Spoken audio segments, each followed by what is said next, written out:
très capital, c'est utile quand Anne a compris, c'est important.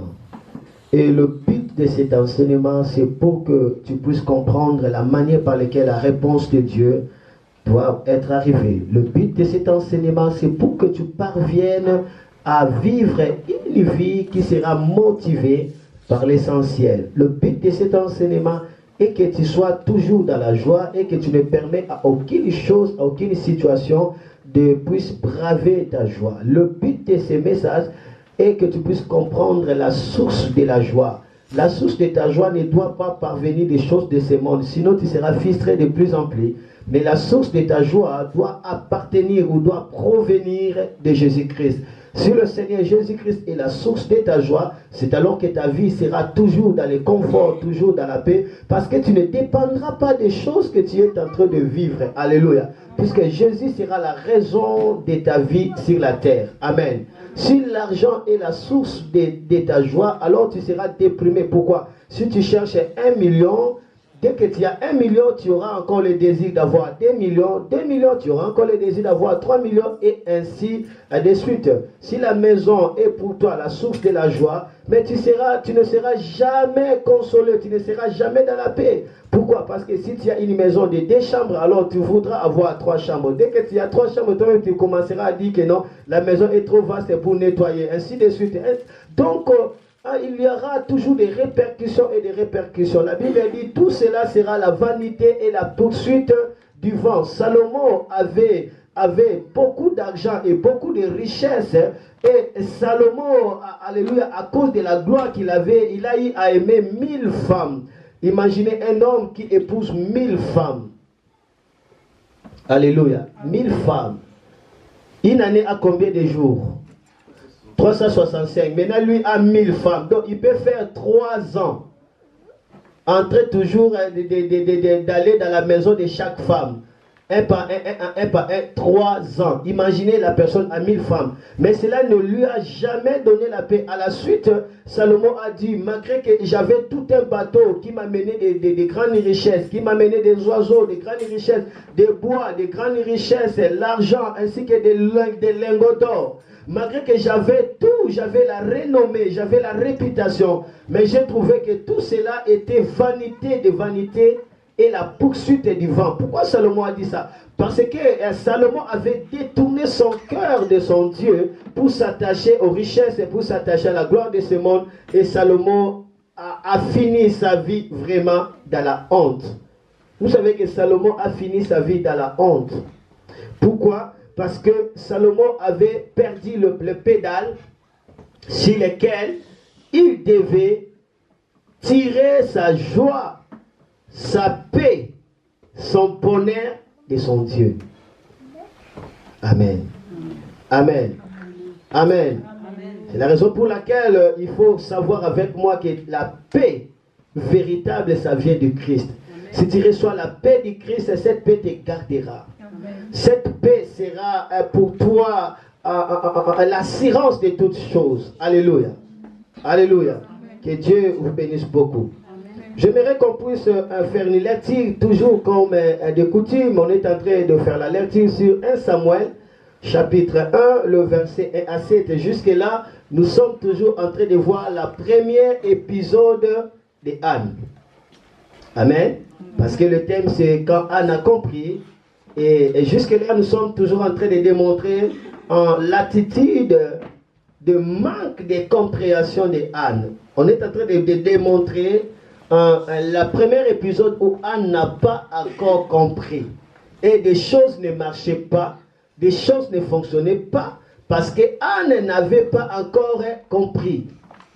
La Bible dit ceux qui connaîtront leur Dieu, ou ceux qui auront la compréhension de leur Dieu, agiront avec fermeté. Des grandes choses demandent la compréhension pour venir. Amen. Faisons un peu la lecture. Il y avait un homme qui s'appelle Elkana. C'est un Éphraïmite. Il est fils de Yoram et petit-fils de Liu. Lui-même fils de Tohu et petit-fils de Soph. Elkana a 2 femmes, Anne et Pénina. Pénina a 2 enfants, mais Anne n'en a pas. Chaque année, Elkana quitte Rama pour aller à Silo. Là, il adore le Seigneur de l'univers et lui offre des sacrifices. Ophni et Pinas, les deux fils d'Élie, sont prêtres du Seigneur à Silo. Les jours où Elkana offre les sacrifices, il donne des morceaux de l'animal offert à sa femme Pénina. Il la donne aussi à tous ses enfants, à tous ses fils et à toutes ses filles. Mais Elkana donne un morceau bien meilleur à Anne. Est-ce que tu as compris? Elle donne un morceau bien meilleur à qui? À Anne. Malgré qu'Anne recevait le morceau bien meilleur, elle n'a jamais été satisfaite. Elle n'a jamais été contente. Amen. Pourquoi? Parce qu'il cherchait à tirer sa joie par des choses extérieures au lieu de chercher de tirer la joie par des choses intérieures. Cela veut dire par Dieu. Alléluia. Amen. Je continue. Mais Elkana donne un morceau bien meilleur à Anne parce qu'elle aime beaucoup. Parce qu'il aime beaucoup. Pourtant, le Seigneur ne lui a pas donné d'enfant. Pénina, l'autre femme, n'arrête pas de blesser Anne par ses paroles. Amen. Élève tes mains, dis avec moi, je ne laisserai à aucune personne de blesser mon cœur par des paroles. Je ne laisserai à aucune personne de blesser mon cœur par des paroles. Elle se moque d'elle parce que le Seigneur ne lui a pas donné d'enfant. Chaque année, c'est la même chose. Quand Anne va à la maison du Seigneur, Pénina lui dit des paroles blessantes. Amen. Pénina attendait que Anne puisse aller dans la maison de l'Éternel pour lui dire des paroles blessantes. Pourquoi des paroles blessantes? Parce que quand le cœur de Anne sera touché par de blessures, Anne ne sera pas se concentrer pour prier, ne sera pas se concentrer dans la présence de Dieu. Donc Anne a passé toute sa vie, toute sa jeunesse, toujours dans la souffrance, toujours dans des pleurs, toujours dans des grincements dedans. Pourquoi? Parce qu'il laissait son cœur entraîner par des paroles blessantes. Ma soeur, mon frère, ne permets pas à ton cœur d'être entraîné toujours par des paroles blessantes, parce que aussi longtemps que ton cœur est blessé, tu n'arriveras pas à voir la solution. N'oublie pas le verset de base que je vous disais toujours dans le Proverbe 15. La Bible dit, un cœur joyeux, c'est un bon remède. La bonne solution proviendra d'un cœur plein de joie. Alléluia. Amen. Alléluia. Amen. Gloire au Seigneur, à Jésus-Christ. Anne n'a pas compris. Elle n'a pas eu la connaissance de la puissance de garder le cœur face aux traits enflammés de l'ennemi. Elle n'a pas pu garder son cœur face aux traits enflammés de l'ennemi. David va prier dans Psaume 140, il va dire, ils ont sous leurs lèvres un venin de scorpion. L'ennemi a dans sa bouche un venin de scorpion. Si tu laisses ton cœur être affecté par des paroles négatives, alors ton cœur sera mort. Vous savez, qu'est-ce qui provoque la mort d'une personne lorsqu'il est morci par les serpents? C'est quoi? C'est le venin. Plus le venin monte, plus la personne commence à se sentir mourante. Et lorsque le venin va arriver dans le cœur, la personne meurt automatiquement.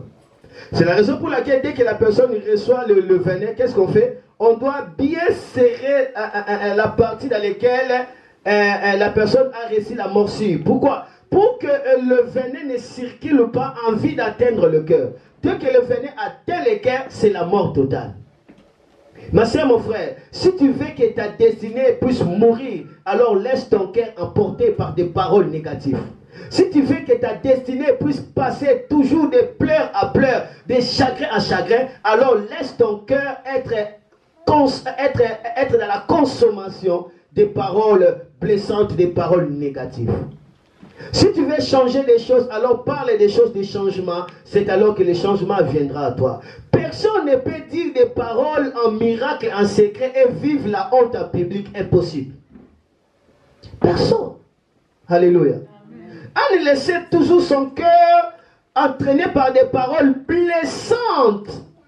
Et il y a beaucoup de gens qui entendent des paroles blessantes par des personnes physiques comme ça. Ils sont là que pour les rappeler des mauvaises choses, pour les parler des mauvaises choses. Et eux, il fait que se lamenter, se plaindre. Et d'autres personnes ne racontent pas des paroles blessantes par des personnes physiques comme ça. Mais ils racontent des paroles blessantes par des voix des démons. Tu peux être là calme et il y a une voix qui te dit, ta vie finira par la honte. Et automatiquement, toute ta journée est gâchée. Tu commences à réfléchir. Ma vie finira par la honte. Ma vie finira par la honte. Et après, ton cœur commence à chauffer. Et tu commences à sentir des maux et des douleurs du cœur. Pourquoi? Parce que tu n'as pas gardé ton cœur. C'est la raison pour laquelle dans le livre de Éphésiens, chapitre 6, Dieu est en train de nous donner les armes des combats spirituels. Et parmi les armes que Dieu nous a données, il nous a donné la cuirasse de la justice. C'est quoi la cuirasse? C'est comme l'antiballe, alléluia, que les soldats romains portaient ici, avec comme l'objectif de faire quoi? De protéger le cœur contre les flèches. Vous savez, il y a des parties dans le corps qui, lorsque cela est entamé, tu pourras vivre. Mais lorsque le cœur est touché, tu meurs. Il n'y a pas la possibilité de vivre. Lorsqu'on coupe les pieds, tu vas continuer à vivre. On coupe l'oreille, tu vas continuer à vivre. On trouve les yeux, tu peux continuer à vivre, n'est-ce pas? On trouve l'oreille n'attend pas, mais tu peux continuer à vivre. Ma sœur, lorsqu'on atteint le cœur, et que le cœur, vraiment, le cœur ne fonctionne pas, on coupe le cœur, est-ce que tu vas vivre encore? Tu ne vas pas vivre. C'est la raison pour laquelle tu dois garder ton cœur par la cuirasse de la justice. C'est quoi la cuirasse de la justice? C'est l'arme qui te permet de protéger ton cœur contre toute situation blessante. C'est l'arme qui te permet de contrôler ton cœur contre toute pensée qui t'amène à vivre une vie d'isolement. C'est une arme qui te permet à contrôler ton cœur contre la souffrance. Amen. Amen. Amen. Alléluia. Est-ce que tu as compris? Est-ce que tu as compris? Et c'est quoi la courage de la justice? C'est là que tu dois être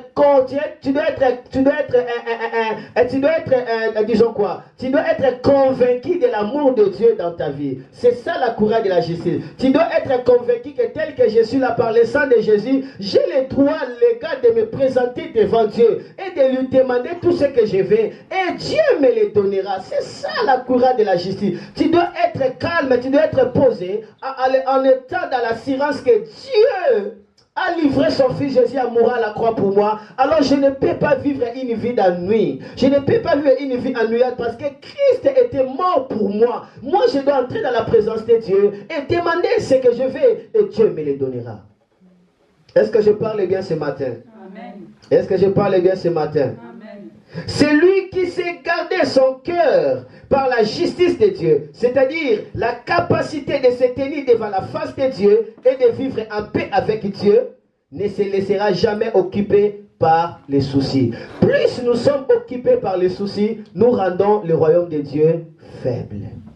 Parce que Jésus a dit, qui à cause des soucis peut ajouter un demi-mètre dans sa vie? Alléluia. Alléluia.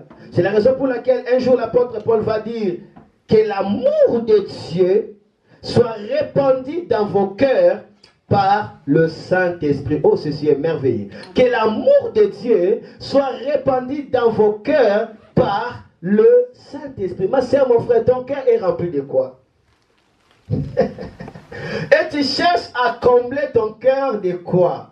La Bible dit, laisse que l'amour de Dieu soit répandu dans vos cœurs par le Saint-Esprit. Vous savez, lorsqu'on dit l'amour de Dieu soit répandu, lorsqu'on dit Dieu a répandu son amour, cela veut dire Dieu a pris tout son amour. Il a posé ça dans ton cœur. C'est ça répandre. Ça veut dire verser tout. Lorsqu'on dit répands-moi cette eau qui est dans le verre, cela veut dire quoi? Ça veut dire quoi? Tu vas verser tout. Les eaux qui est où? Dans le verre.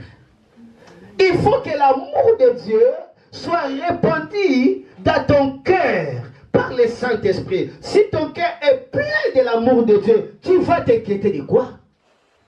Si ton cœur est plein de l'amour de Dieu, l'opinion des gens de ce monde te dira quoi?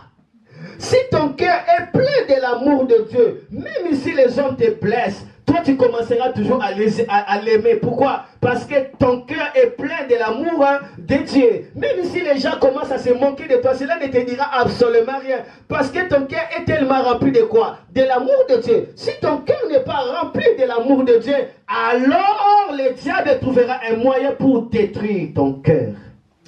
Oh, touche ton cœur, dis à partir de maintenant, que mon cœur soit rempli de l'amour de Dieu. À partir de maintenant, que mon cœur soit rempli. Vous savez, dans l'amour de Dieu, il y a la paix. Dans l'amour de Dieu, il y a la joie. Dans l'amour de Dieu, il y a le bonheur. Dans l'amour de Dieu, il y a la solution. Dans l'amour de Dieu, il y a la grâce. Dans l'amour de Dieu, il y a le repos. Dans l'amour de Dieu, il y a la détermination. Dans l'amour de Dieu, il y a la persévérance. Dans l'amour de Dieu, il y a l'élévation. Dans l'amour de Dieu, il y a la guérison. Dans l'amour de Dieu, il y a la sagesse. Dans l'amour de Dieu, il y a la gloire. Dans l'amour de Dieu, il y a la révélation. Alléluia. Amen. Alléluia.